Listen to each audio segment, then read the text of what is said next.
Couchwasabis, this is Jirbie from Couchwasabi. So for today's video, I'm going to be sharing with you the roundup of our recent donation drive for COVID-19 for my batch in Jubilee. And I just want to have this dedicated video to give a proper thank you to everyone who has helped us make it possible. So excuse my cats because they really love hanging out here near me. Anyway, without further ado, let's get on with the video.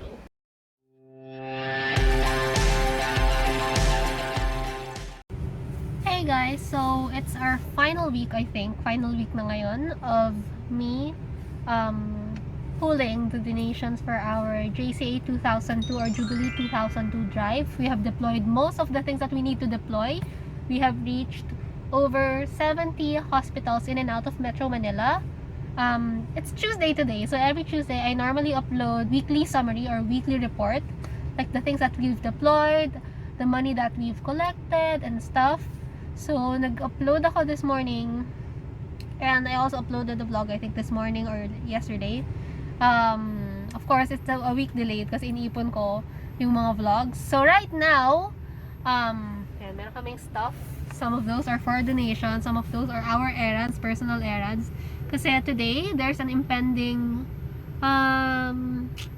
news or may news na pwedeng mag total martial law type lockdown, and we are preparing for it. So we are, right now, bili kami sa Korean grocery, and we are buying like essentials, food and stuff before the lockdown happens.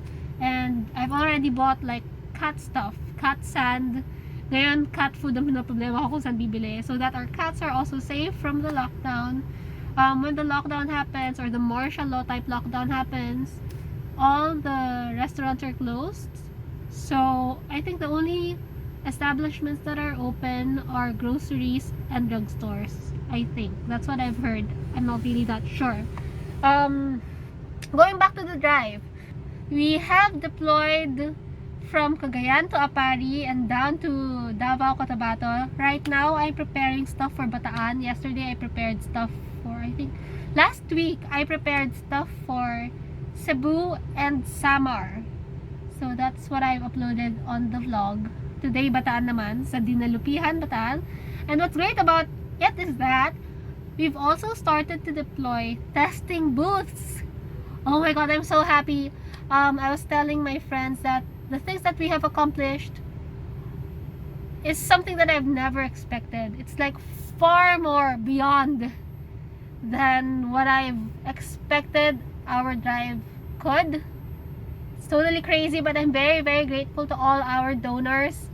I'll be making a separate video to thank everyone, to make sure na wala akong makalimutan. I have written everything in my notebook. Lahat na nag-donate in cash, in kind, especially those that aren't even part of the Jubilee community. I'm very, very grateful for you guys. Other groups who have been helping me, like CCF, a lot of CCF groups are helping us sa Jubilee. Other communities that have sent donations, like Grace Christian High School Batch 85, Rotary of Pugadlawin, thank you so much. As of today, we have already deployed 10 testing booths, and then meron pang ginagawa for the next batches. We have deployed booths to Cagayan, we will be deploying booths to Bataan, and hopefully Tacloban and Leyte. So I'm very excited for all of those deployments. I'm very grateful for all of you who have sent us donations in whatever form, like cash, kind, or even acts of service. Shout out to Dr. Raul Ting, who have been helping us reach all the far north hospitals. It's very, very malaking bagay yun para sa amin.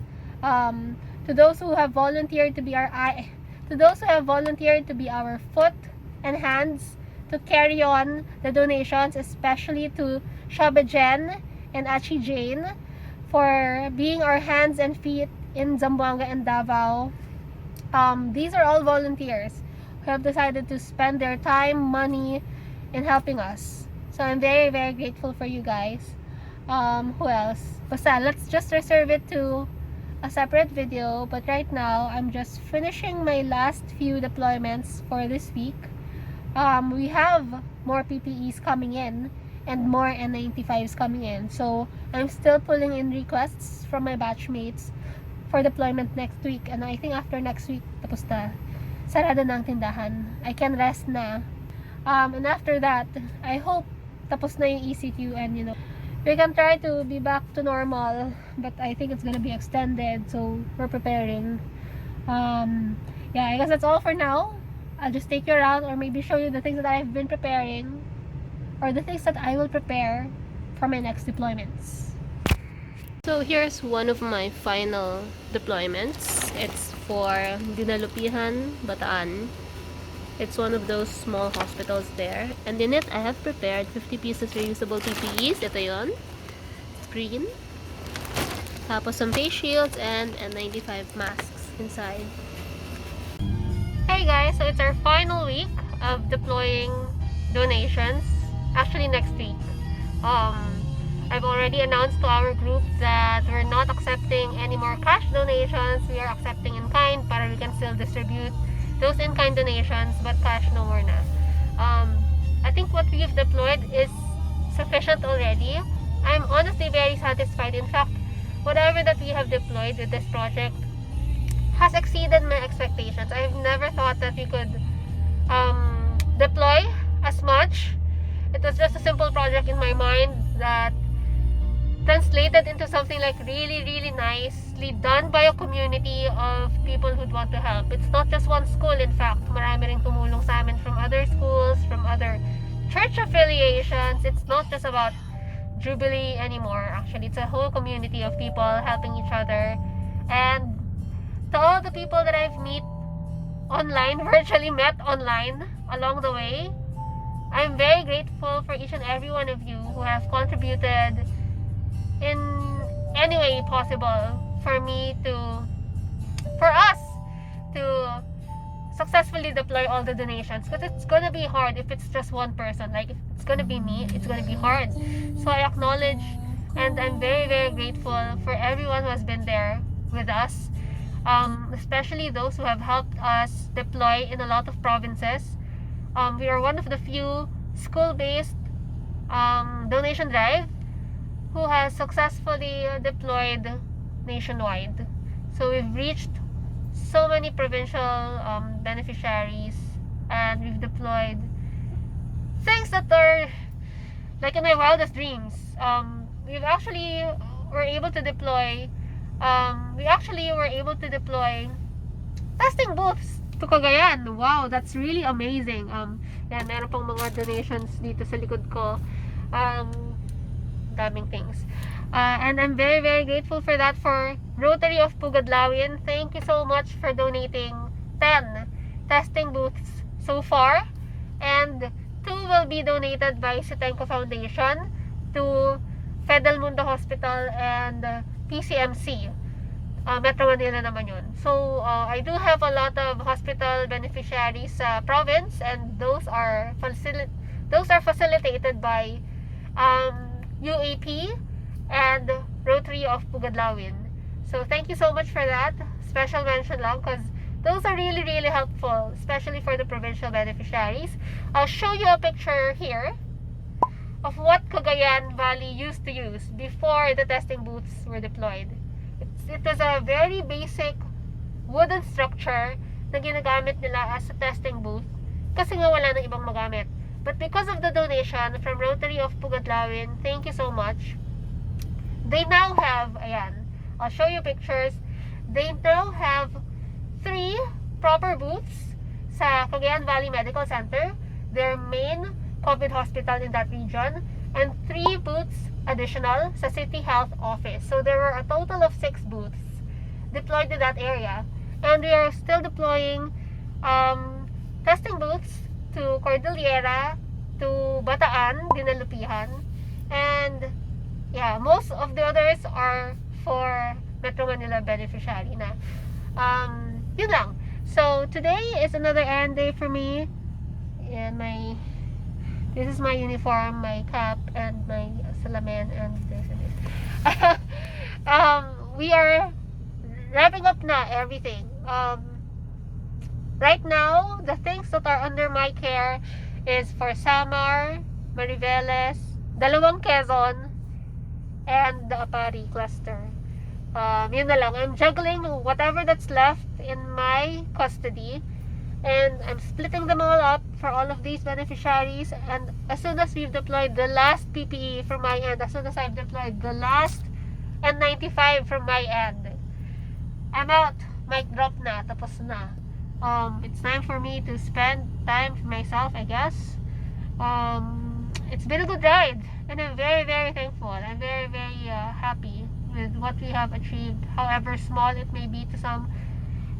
For me, it's big. I mean, for me, it's beyond what I've been expecting. So, masaya na ako. But, I mean, whatever. I'm just very happy that we were able to do this with my team, with my batchmates, with my friends. Everyone has helped me. It's a good ride. It's been a good ride. And the friendships that I've, I guess, created, it is really immeasurable. Like what I tell to some of my virtual friends, virtual donor friends, I tell them, this is something that you can tell to your sons and daughters someday. Anyway, that's all for now. Naka-stop over lang kami ngayon sa Cubao Market. Namimili si Chris. Kasi he's the one who goes to palengke. I really don't know how to do palengke. And after this, we'll just get some stuff and run some errands, buy food, and just go straight home because the quarantine has been extended up to May 15. So this is gonna go on for a while. Bye! Yay! So dumating na yung surgical masks that we've ordered. This is just locally sourced. It's $6.80 per pack. It's the cheapest I've found. And most of it will go to Opari Apayao cluster of hospitals. Okay, so here's the final batch of what we will be sending to the Northern Luzon cluster. They have 15 PPEs dito na silver. And then ito yung reusable na fatigue, microfiber. And 100 pieces N95 surgical masks. Gloves from Arlene and Trixie, thank you so much. And face shields from Mori Notes. So this is the final deployment for me. This is for Quezon Medical Center para sa Lucena province. And we have 43 disposable PPEs, face shields, and masks. And we also have gloves. Ito face shields din ito. Ito yung gloves. PPE. 50 pieces naman ito. Medyo matito. Ayan. So it's for MMG sa Lucena rin.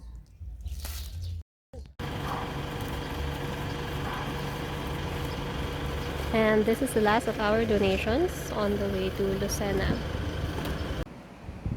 Alright, so this is our new normal. What is our new normal? Nobody really knows how our lives will be changed because of the pandemic. Nobody knows until when should we wear masks outside, until when should we be staying inside the house. But one thing for sure is that a lot of us are super affected by this, and it gets worse for some people. So we thought of coming up with this drive to primarily help the frontliners, simply because a handful of our batchmates in Jubilee are actually frontliners. And we also have other batchmates who are frontliners abroad.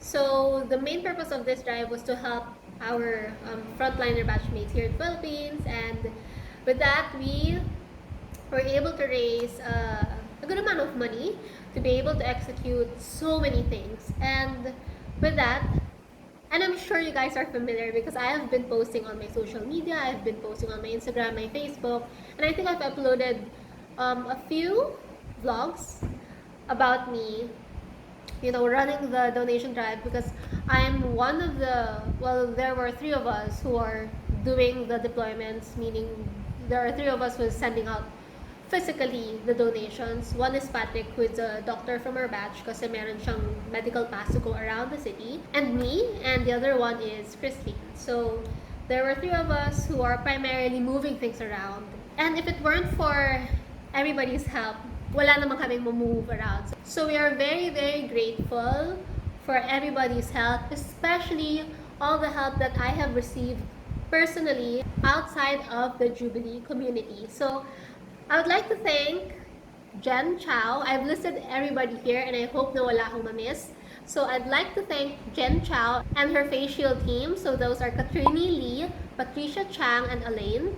Jen Chow also for the lozenges and the feeding program for me. She actually cooked this nice, very delicious Hainanese chicken meal and she sent it over to me one night. So thank you for that, sobrang sarap. And then Jen Chow again and Bianca T for the 9 styro boxes which we used to feed the Tondo community kasi somewhere along the timeline nasunugan din yung Tondo, so we had deployed some help there as well. And then thank you also to Kezi K. Yana for your N95 pack surgical masks and gloves. Thank you so much Nick Chua for your 10 boxes of surgical masks. And Nick Chua and his family, Charlotte, 4 kids, Nadine, Charlize, Christoph, and Nixon for your cash donation. Thank you so much for that. I'd also want to thank Loris for the shower caps that you have donated and your 10 cases of cup noodles that we have distributed in Fairview and in the marginalized communities of San Juan. And I would also like to thank Rotary of Pugadlawin for helping us with 50 pieces silver PPEs and 15 testing booths. So that's one of the, I guess, amazing things that we were able to deploy. I'm really very grateful for that. We were able to deploy 15 testing booths. I'll be showing some pictures here. And these are distributed not just within Metro Manila. We were able to deploy to Cagayan, to Lucena, we were able to deploy to Mariveles. So we're very, very grateful for that. Thank you so much, Rotary of Pugadlawin. Thank you so much, Jeremy Tew, for your face shield holders and for your pre-cut acetate. Sobrang malaking tulong. Thank you so much, Justin Uy, for helping me secure a lot of tela, for helping me with free labor in making the PPEs, for donating 29 pieces of reusable PPEs and face shield supplies. Sobrang big help. Thank you so much, Roger Reclusio and Justin Uy again for the ear guards. Thank you so much, Chansey Brothers Inc. for 22 pieces aerosol boxes that we have distributed outside of Metro Manila. I think wala yatang napunta sa within Metro Manila. Because my focus was always the provincial hospitals. I think napunta sa provincial. We were able to send these aerosol boxes. These are custom and they're thicker. They're 5mm thick and these are sent up to Davao, up to Cagayan, north to south, everywhere. Samar, nakapagpadala rin kami. Thank you so much, Cookie of Inexprint Corp, for your 13 aerosol boxes which were sent to Pampanga and Bicol. Thank you so much, Apple Ruiz, for your 7 aerosol boxes. These are sent to BARMM or Bangsamoro ARMM region. Thank you so much, NutriAsia through Ampi, my former boss, for your locally canned juices which we have distributed to Navotas. And thank you so much to Dr. Nikki Chow and Sun 91 team for the PPEs, the face shields, masks, gloves, N95s, surgical masks, alcohol and aerosol boxes. Lahat na, the total package. Dr. Nikki was one of my biggest donors. Basically, most of the things that I've sent to Davao and Zamboanga, majority of it is from Dr. Nikki. We've also sent some donations that she has personally collected and were sent to Cagayan region. We are very, very thankful for that. Thank you so much, Dana Ang, for your 15 gallon of alcohol and face shields. Thank you so much, Architect Ed Casares, for your 15 gallons of alcohol. Thank you so much, Rina Barredo, for your 500 pieces N95. Sobrang saya ng Cagayan region because of that. I'm just very grateful and thankful that every time there's a need na nag-pop up, there's always an angel who comes up and donates things. So that's you, Rina. It was in perfect timing. We were about to send the donations and perfect timing nakarating yung N95 na kasama para sa i-deploy namin sa Cagayan region. So thank you so much for that. I would like to thank Arlene Tan and Trixie Covar for your 4 boxes of gloves which we have distributed to Quezon, Samar, and Cagayan region as well. And last but not the least, I would like to thank people outside of the Jubilee community who have donated cash donations through me to our funds. So that's Edlin Lee, Rowie, Lourdes Mijares, Vanessa, Nick and his family, and Janato To. So thank you so much, guys. Thank you so much, everyone, for everything that you have contributed to our drive. This wouldn't be possible if it weren't for you. Like I've said earlier, we would have been crippled kung hindi dahil sa inyo. Me and my team were just conduits or just your arms and legs to move things around. But the biggest ball, I guess, is for everyone's contribution, whether in cash, in kind, or in service. To my facial team, Jani Lim and Mitzi Uy and our Mori moms, thank you so much for your labor of love, for doing the things that you do and spending your free time as service to benefit the frontliners. And I guess that's all. That's all that I have listed actually in my list. I hope I didn't forget anyone. If I did, I just want to extend my gratitude to you.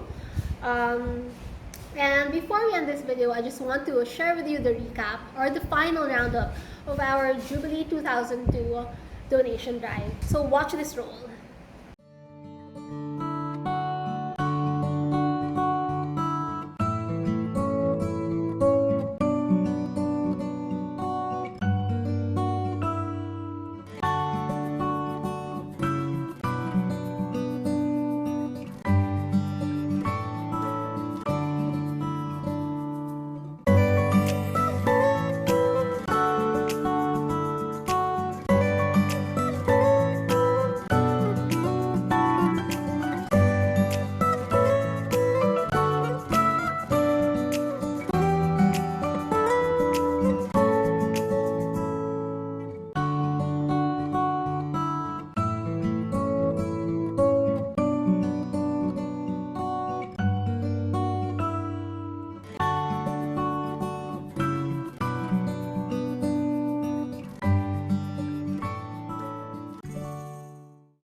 Anyway guys, thank you so much for watching. I hope you've enjoyed this video. This is the last of the things that I have to say about our donation drive. Nirap up to namin siya last week. My last deployment was this morning. I was able to send pa some stuff on the way to Lucena. So yun yung huli kong dineploy. And with that, I'm formally ending everything. I am very, very grateful for everyone. And I hope I'll see you in my next video. Bye!